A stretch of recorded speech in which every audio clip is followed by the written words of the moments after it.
بھی گلے لگ رہے ہوتے ہیں، تو کیا میاں بیوی بھی اس طرح کر سکتے ہیں؟ دیکھیں حیا جو ہے نا، حیا یہ ہم لوگ چونکہ اب یورپ سے سب کچھ سیکھ رہے ہیں تو ہر چیز ہی وہاں سے لے رہے ہیں. حیا نبی صلی اللہ علیہ وسلم کو بھی پسند، قرآن کو بھی پسند، قرآن نے حیا کو پروموٹ کیا ہے. تو یہ حیا کا تقاضا یہ ہے کہ میاں بیوی سب کے سامنے گلے نہ ملیں، ایئرپورٹ پہ جاتے ہوئے مصافحہ کر لیں، گلے ملنے کی کیا ضرورت ہے؟ تو یہ اس سے بے حیائی پھیلتی ہے سوسائٹی میں، اتنا لبرل نہ بنے. اسی طرح بہنوں کے ساتھ گلے ملنا جوان بھائی کا یہ بالکل جائز، یہ تو گھر میں بھی نہیں ملنا جائز ہے. ماں بیٹے مل سکتے ہیں، ماں اگر ایجڈ ہے، بوڑھی ہے، کیونکہ ایئرپورٹ پہ اگر جوان ماں ہے اور جوان بیٹا ہے تو پھر لوگوں کو غلط فہمی ہوگی، لوگوں کو کیا پتہ یہ ان کی ماں ہے. تو لیکن اگر واقعی ایجڈ ہے، بوڑھی خاتون ہے، دیکھنے سے لگ رہا ہے کہ یہ معمر خاتون ہے، تو پھر ایئرپورٹ پہ وہ گلے مل سکتی ہے اپنے بیٹے کے ساتھ. تو جو ہے لیکن میاں بیوی یا بہن بھائی گلے ملیں، بہن بھائی تو گھر میں بھی گلے نہیں مل سکتے، جوان بھائی جوان بہن کو گلے نہیں مل سکتا، اور صرف مصافحہ کریں. یا بڑا بھائی ہے تو چھوٹی بہن کے سر پہ ہاتھ رکھ لے، اس سے زیادہ قریب نہیں جانا چاہیے. اور میاں بیوی ہیں تو وہ بھی کھلے عام گلے ملنا یا اتنا بے تکلف ہونا اس شرم و حیا کے بالکل خلاف ہے. تو شریعت حیا کو پروموٹ کرتی ہے، بے حیائی کو اللہ تعالیٰ پسند نہیں کرتے. آج گلے مل رہے ہیں، کل تھوڑا سا آگے شروع ہو جائیں گے. مجھے ایک صاحب نے بتایا کہ میں ایک مسجد میں تھا باہر کسی کنٹری کی، کہ کوئی اسلامی ملک تھا لیکن ذرا ماڈرن ملک ہے. تو کہتے ہیں میں نے نماز سے جب فارغ ہوا تو ایک خاتون آئی، امام صاحب کھڑے ہوئے اور اس خاتون کے گالوں پہ کس کیا انہوں نے سب کے سامنے، مسجد کے اندر نا. تو کہتے ہیں میں حیران ہو گیا، میں نے کہا بھائی یہ کیا ہو رہا ہے مسجد کے اندر، اس طرح کی حرکت ہو رہی ہے؟ تو کہتے ہیں لوگوں نے کہا کیا ہے، امام صاحب کی بیوی ہے یہ. تو کہتے ہیں میں نے کہا بھائی بیوی ہے تو گھر میں جا کے جو مرضی کر رہے ہیں، یہ مسجد میں کیوں کر رہے ہیں؟ تو یہ ہے ماڈرنزم کے نتائج. آج ایئرپورٹ پہ لوگ بیوی کے ساتھ گلے مل رہے ہیں کہ جی ہماری وائف ہے، آپ کو کیا تکلیف ہو رہی ہے؟ تو بھائی آپ کی وائف ہے تو کل کسنگ بھی شروع ہوگی، اور پھر جو ہو رہا ہے بےہودگی، اور پھر جی مسجدوں تک بھی جائیں گی. تو اتنا ماڈرنزم، اتنا لبرل پنا یہ پھیلتا چلا جائے گا، اور پھر وہی حشر ہوگا جو یورپ امریکہ کا ہوا ہے. تو اس لیے میاں بیوی میں اللہ نے پردہ نہیں رکھا، لیکن بند کمرے کے اندر، اور کھلے عام ان کو ریزرو ہونا چاہیے. اس طرح بے تکلف نہیں ہونا چاہیے جس طرح سے آج کل ہونا شروع ہو گئے.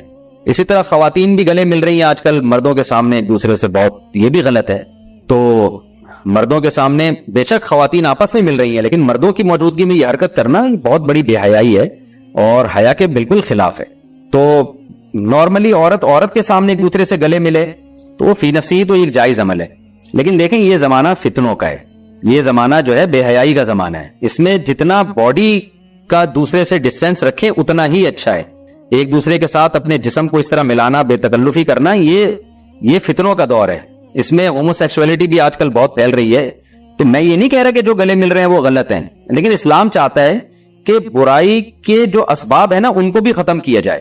مثال کے طور پر کوئی ایجڈ آدمی کسی ٹین ایجر لڑکے کے ساتھ بے تکلف ہو رہا ہے تو ہم منع کرتے ہیں، علماء بھی منع کرتے ہیں، بھائی تم کیوں اس اپنے سے کم عمر بچے کے ساتھ اتنا فری ہو رہے ہو؟ اب وہ دلیل دے کہ اس کی قرآن و حدیث میں غلط ہونے کی دلیل کیا ہے. تو ایسا تو کہیں نہیں ہوگا قرآن نے منع کیا کہ چھوٹے بچے جو ہے اجنبی بچہ آپ اس کو پیار نہ کریں. ہم یہی کہیں گے کہ قرآن کیا کہتا ہے کہ برائی کے اسباب اور وسائل کے قریب بھی مت جاؤ. تو آج کل سوسائٹی میں ہومو سیکسولیٹی، بچوں کے ریپ کے واقعات، بچوں کے ساتھ بدفعلی کے واقعات بڑھ رہے ہیں، بلکہ ان کو تو قانونی تحفظ دینے کی کوشش کی جا رہی ہے. تو ایسے موقع پہ ریزرو ہونا پڑے گا. اس بڑی عمر کے آدمی کو کہا جائے گا کہ آپ اپنے اس سے کم عمر بچوں کے ساتھ ایسے فری مت ہوں، ان سے جسمانی جو ہے نا آپ فزیکل ڈسٹینس رکھیں ان سے. اب وہ جواب میں کہے کہ کیا آپ کی نیت، کیا آپ مجھے برا سمجھتے ہیں؟ تو ہم کہیں گے بھائی ہم آپ کو برا نہیں سمجھتے، لیکن 100 میں ایک اگر برا ہوتا ہے نا تو وہ اس کلچر کا فائدہ اٹھاتا ہے ناجائز، تو اس ایک برے کی وجہ سے 99 پہ بھی پابندی لگائی جاتی ہے. تو جیسے مردوں میں اس طرح کی ہومو سیکسولیٹی پھیل رہی ہے، خواتین میں بھی بہت زیادہ اس طرح کی جو ہے نا وہ حرکتیں پھیل رہی ہے میڈیا کے ذریعے، اور اس کو پروموٹ بھی کیا جا رہا ہے. تو اگر 100 خواتین میں ایک بھی اگر بری ہے تو 99 کو روکا جائے گا اس عمل سے، تاکہ اس ایک بری کو بھی موقع نہ ملے. تو مطلب یہ نہیں ہوتا کہ ہم عورتوں سے، خواتین سے بدگمان ہو رہے ہیں.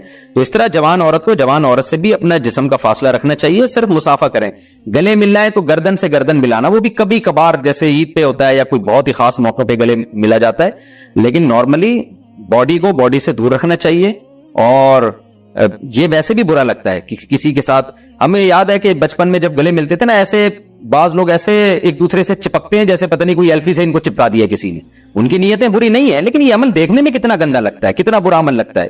تو جو خاندانی لوگ ہوتے ہیں، عزت دار لوگ ہوتے ہیں، وہ جسم کا مذاق کبھی بھی برداشت نہیں کرتے، ہمیشہ ڈسٹینس کے ساتھ بیٹھتے ہیں اور بات چیت کرتے ہیں. کبھی بہت خاص کہیں لمبا سفر ہے یا کوئی عید بقرعید ہے تو ٹھیک ہے گلے مل لیے، یا کوئی شادی بیاہ کا موقع ہے. نارملی یہ کام نہیں کرنا چاہیے، نہ خواتین کو آپس میں نہ مردوں کو آپس میں کرنا چاہیے.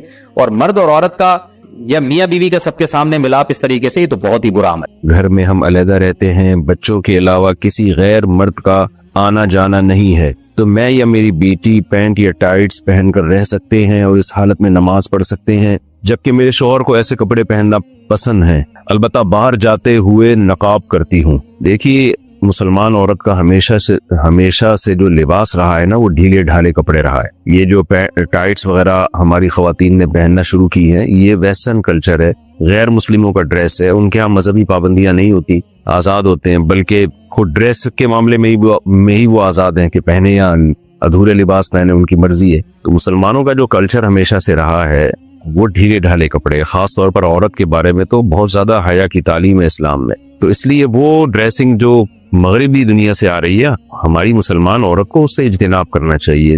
انسان کے ڈریس کا نا اس کے ذہن پر بہت بڑا اثر پڑتا ہے۔ تو آپ نے بتایا کہ گھر میں کوئی غیر مرد نہیں ہوتا، ٹھیک ہے، غیر مرد گھر میں نہیں ہوتا تو لیکن بچے تو ہوتے ہیں نا، تو بیٹیاں تو ہوتی ہیں، تو بیٹیاں ماں سے پھر وہ ڈریسنگ سیکھتی ہیں۔ جب غیر مرد نہیں ہے تو پردے کے وہ احکام نہیں ہیں، تو بے پردگی کا تو کوئی گناہ نہیں ہوگا، لیکن یہ کہ وہ بچیاں سیکھیں گی نا وہ ڈریس، تو کیوں اپنی بچیوں کو ایسے ڈریس سکھائے جا رہے ہیں جو اسلامی تعلیمات کے سے میچ نہیں کرتے؟ یعنی میں نہیں کہہ رہا کہ وہ کوئی خاتون اگر پینٹ پہنتی ہیں اور اوپر اگر اس کے شرٹ بھی ہو نا، لمبی شرٹ ہو، تو وہ حرام تو نہیں عمل کہلائے گا یہ، کیونکہ اوپر لمبی شرٹ ہے۔ جیسے نماز میں ہم نے دیکھا ہے بعض مرد پینٹ پہنتے ہیں، اس کے اوپر تھوڑی شرٹ نیچے لمبی ہوتی ہے، تو اس میں ایسا نہیں ہوتا کہ وہ سطر کے آزاد نمایاں ہو رہے ہوں۔ تو اس لیے اگر کوئی خاتون اوپر شرٹ پہن لیتی ہیں جو ذرا لمبی شرٹ ہو، یا قمیض پہن لیتی ہیں، تو وہ ٹھیک ہے، کیونکہ پردہ ہو جاتا ہے مکمل، بشرطے کہ شرٹ بھی ذرا ڈھیلی ڈھالی ہو، لیکن یہ کہ بہرحال حیا کے مطابق نہیں ہے، یعنی جیسے حیا کا جو تقاضا ہے وہ یہی